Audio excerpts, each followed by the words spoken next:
Every thought you have costs energy. Every memory you recall, every decision you make, even reading these words requires fuel, and the brain's primary fuel is glucose. In fact, almost every neuron in your brain depends on a steady supply of glucose to function. Without it, neural activity quickly begins to slow. But why is glucose so important for the brain? And what actually happens inside the brain when it uses this fuel? To understand this, we need to look at how neurons generate the signals that allow the brain to think.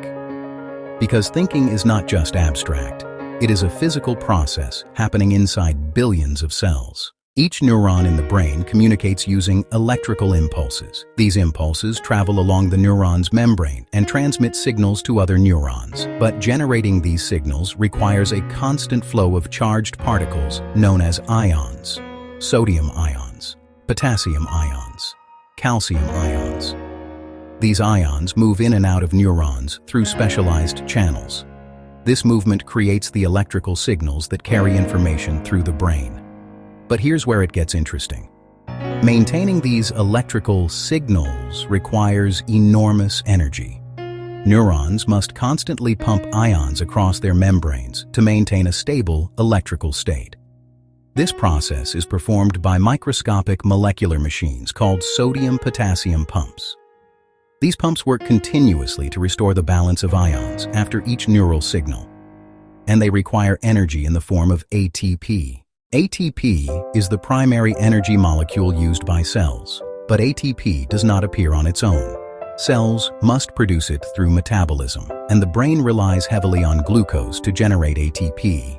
When glucose enters brain cells, it is broken down through a process called cellular respiration. During this process, glucose molecules are converted into ATP, which provides energy for cellular functions. But the brain doesn't stop there. Glucose also supports the production and recycling of neurotransmitters. Neurotransmitters are chemical messengers that allow neurons to communicate across synapses. Producing these molecules and recycling them after signaling requires additional metabolic energy. And this leads to an unexpected effect. The brain consumes energy even when you are resting. Even when you are not actively thinking about a difficult problem, billions of neurons remain active. They maintain electrical stability. They update internal predictions. They process incoming sensory information. One important network responsible for this background activity is the default mode network. This network becomes active when the brain is not focused on a specific external task. During these moments, the brain reviews memories, simulates future events, and organizes information. But the brain does something even more fascinating.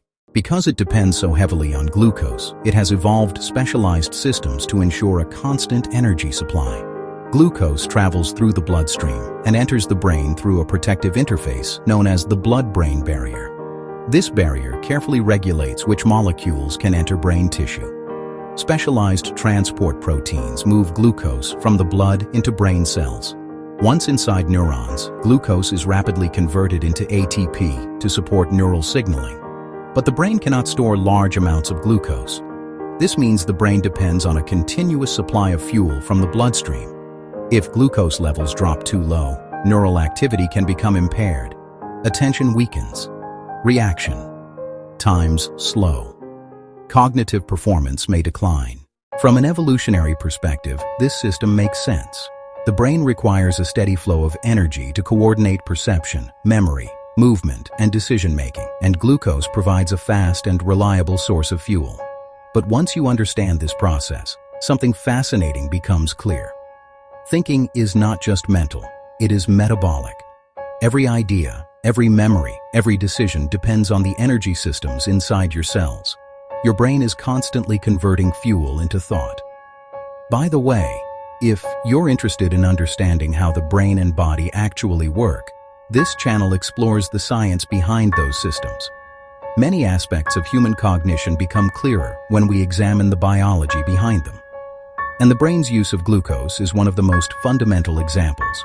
Your thoughts are powered by chemistry, and every moment of awareness depends on energy flowing through billions of neurons. Vera explains the science behind how the human system works. Subscribe if you're curious about the biology of being human.